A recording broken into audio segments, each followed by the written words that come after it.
Encourage everyone here to take a few moments to review our vision for the future and help build a Canada that puts your family, your future, and your Canada first. Thank Counts Daily News, Counts This Week, and CFJC for putting on this debate and allowing me to attend. The other parties in this country are willing to speak up for the unborn because they have no voice. But that's why I'm running. This election is about trust. Who do you trust in to run onto it for you? It's about affordable housing. Thank you also for your comments about guaranteed income supplements. My concern then goes to the cost of drugs. Many elderly women are facing homelessness as their husbands' pensions go to long-term care for themselves, or their husbands die and the pensions go with them. What kind of assurance can you give elderly people, in particular elderly women, who are faced with not only housing prices and other bills, but also costly drug bills, and thinking in terms of farm care? We need to do something in this country to ensure that seniors live in dignity and that they have the kind of services that they need. And it's not that difficult. You know, for the price of 1.5 of those fighter jets, if you were to take that money and put it into the guaranteed income supplement, which is really the last social program that seniors can access to increase their income, for the price of 1.5 fighter jets, we can lift every senior in this country out of poverty. People might not be aware, but we have almost doubled affordable housing for seniors with the Economic Action Plan in Kamloops. We've also added additional units in Clearwater and throughout our rural communities. So significant progress in terms of support, the housing for low-income seniors. Do we have more work to do? Absolutely. But have we taken a big dent? Absolutely. The House of Commons voted in favor of Bill C-393. 22 Conservative MPs also voted in favor. This bill would have allowed generic drug makers to copy medication and send it to third world countries at a fraction of the current costs. It would have saved millions of lives. Now, Kathy, why did you vote against that? The countries weren't using it. They were actually they were getting the generic drugs from India and China. So we did support it to give it a full scrutiny. At the end of the day, we are giving significant dollars to the Global Health Fund. We actually absolutely want to find solutions to this issue, but that particular bill was not the right way. This is probably the quintessential example of conservative meanness. You know, a bunch of lawmakers and a bunch of parliamentarians decided that we need to go after the big drug corporations and take away a little bit of their profit, shorten the time that they have under patent to make these drugs, so that the generic drug makers can come in and make the antiretroviral drugs, and we can ship them off to Africa, where HIV infection rates in some countries run as high as 50%. It seemed like a win-win. And what we had is the Conservative Party, most of them, not all of them, as we've heard, 22 of them or so voted in favor of this bill, but the rest, including Kathy McLeod, said no, we have to protect the corporate profit, and I think that's wrong. But while we're talking about drugs, I think that the Green Party's policy in the past few years, traditional medicines have come under attack by the government. There's a lot of small makers of traditional medicines that can't afford to go through the rigorous research regulations, and most traditional medicines have much less safety concerns. So we want to acknowledge a lot more of the traditional medicines and other forms of medicine. I've read Bill C-393, and I've spent a little time going through all the various clauses. And I don't quite understand what the problem is. It seems like a really good idea to me. It seems to include everything that we require. So I really have a tough time as to understanding just what it was that were problems that caused people to vote it down, and for the Senate, I believe, just to throw it out. What do you think the ballot question is? What is it that people are trying to resolve when they vote? If you want to stop having elections, we need to reform the electoral system towards proportional representation, and we certainly need a Prime Minister there who's willing and able to work with other parties. I did put my name forward and put it on the ballot so that people who have social conservative values do have someone or a party that they can support in good conscience. We have been through what is now being called the Great Recession. Canada has come out of this recession better than any other country. Our deficit is looking good, but I look through North Thompson is an example, and we still have work to do. I think what the question is how can we bring Canadians back together again? How can we make it sort of a community of interest once again? And that is the ballot question, and I think the Liberal Party is the one that can do that for all of us. What people will be asking me, and I think they'll be asking themselves when they get to the ballot box, especially young people, is what are the parties doing that actually addresses long-term issues? It's kind of a strong statement, but with all the focus on the economy, what does it matter how rich we are if we're floating around on a dead rock in 100 or 200 years? It's something to consider. A lot of polls that I've looked at show that the majority of Canadians don't want homosexual marriage and they don't want abortion. So why do we have it? Thank you. I don't know if I would agree, because I actually haven't seen a lot of polls that indicate that that is the true feeling of Canadians. We certainly have a Charter of Rights where we look to respect everyone in this country, and certainly the issue of gay marriage has been legislatively decided upon with our parliamentarians. And again, I think the Prime Minister has been very clear in terms of the abortion issue, and he really said, and I thought it was that we need to change hearts, not laws, on that particular issue. There was a 2009 Environics poll of 2002 Canadians, and they asked that question: are you in favor of the status quo of abortion on demand with no restrictions whatsoever? And 56% said no, we don't want that, or we think there ought to be at least some restrictions. So that's a majority. I blame apathy on politicians, pure and simple. All politicians. Not so much the newbies. You haven't been elected yet, so you haven't done any damage as of yet. What my question is should you be elected, what will you do to curb the apathetic Canadian who has been disenfranchised from voting, feeling that they have no role to play? And if you tune into question period, and please don't if you haven't, because it'll turn you on politics even more, you just see a bunch of people in there yelling and screaming at each other, and you think that no work is being done at all. We need a lot of reform in Ottawa, and we could even, and I'll just throw it in quickly at the end, we could even get rid of the Senate.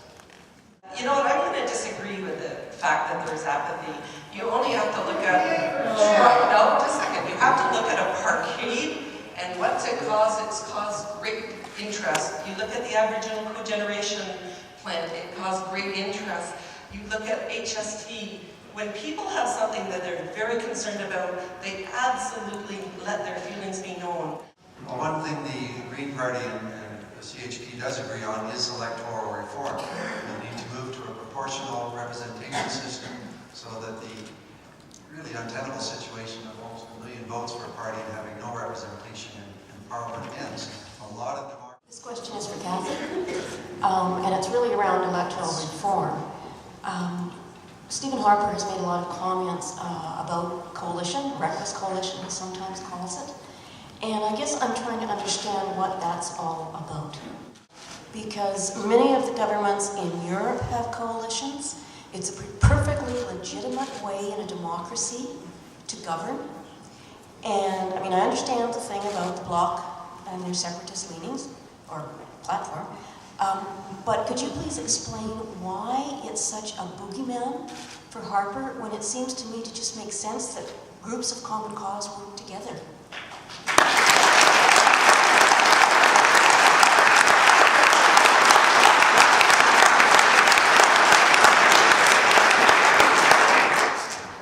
So I think the issue is it's about being upfront with Canadians, and when you have an election, you're upfront in terms of what your intentions are. So if we look at the 2008 election, when people were casting their votes, they were told very clearly that there was not going to be a coalition. So their expectation was there wouldn't be one. We certainly, the Conservatives won 145 seats at the time, which was close to a majority, and very quickly there was an agreement with the Liberal, the NDP, and certainly the Bloc played a very, very critical role in that particular agreement. whether they didn't have a seat in cabinet, regardless, they did have a critical ability to look at what was coming to the table and in terms of the legislation. So I guess there's a few issues. The first is be upfront with the Canadian public about what you intend to do. And I'm sorry, in terms of the bloc, I have serious, serious concerns when they are part of an ongoing formal relationship. But technology and the internet is becoming an increasingly large part of how people interact on a global scale, and certainly within this country, and a big part of the economy. Lets grandparents talk to their grandchildren, lets you see news from halfway across the world. And current industry is leaning towards changing their billing to be much more like a cell phone-like structure where every little bit nickel and dimes people to death.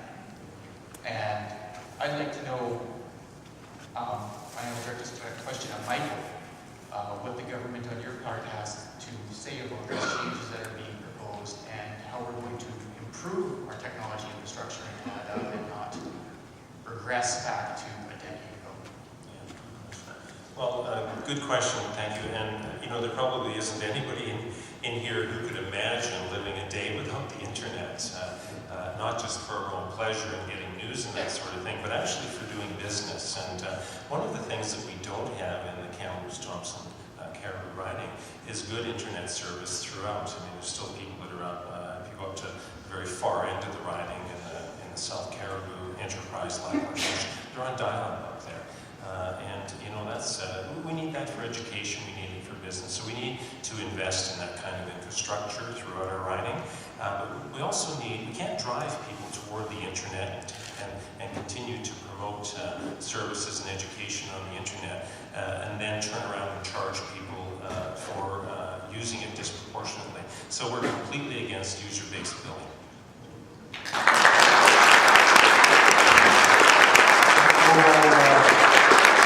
Kathy and then Donovan. Go ahead, Kathy. You're absolutely right. The internet is a critical piece of the infrastructure.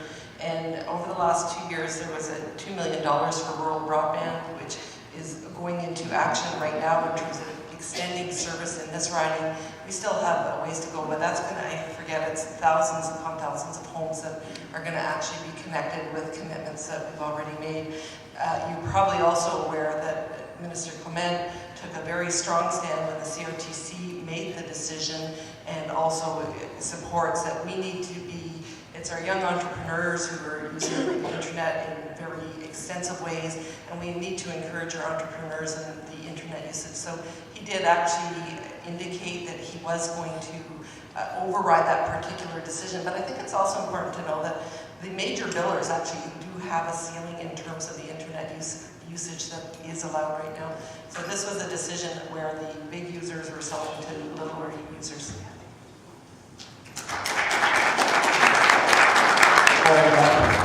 So myself and the Green Party believes that the internet is essentially a medium of exchanging of information, and we see that any restrictions on that is not a good thing, so we are against the user per use billing. Talking about technology as well, we're in favor of more open source software. So those are the 2 points on that, to be concise. This community, so far as I can tell, has been built on small agriculture. Having toured a lot of the farms in this community, it seems to me that the Harper Conservatives have put up some very systemic blocks to the continuation of that very same small agriculture that our community is built on. How would your party maintain that agriculture into the future? Well, the Green Party looks at agriculture not as simply another industry. We think that we have to look at agriculture for the full wealth that it gives to our society. Food is not just something that's worth the dollar, it's something that nourishes our society. We believe that large agribusinesses such as Monsanto are quite dangerous. We need to move towards organic agriculture, small family farms, and supporting enough farms around each community to support that community. If the Trans-Canada Highway was shut down in Kamloops, we would have food supply for 3 days. So we need to focus on food sovereignty and moving towards organic farming and small family-sized farms.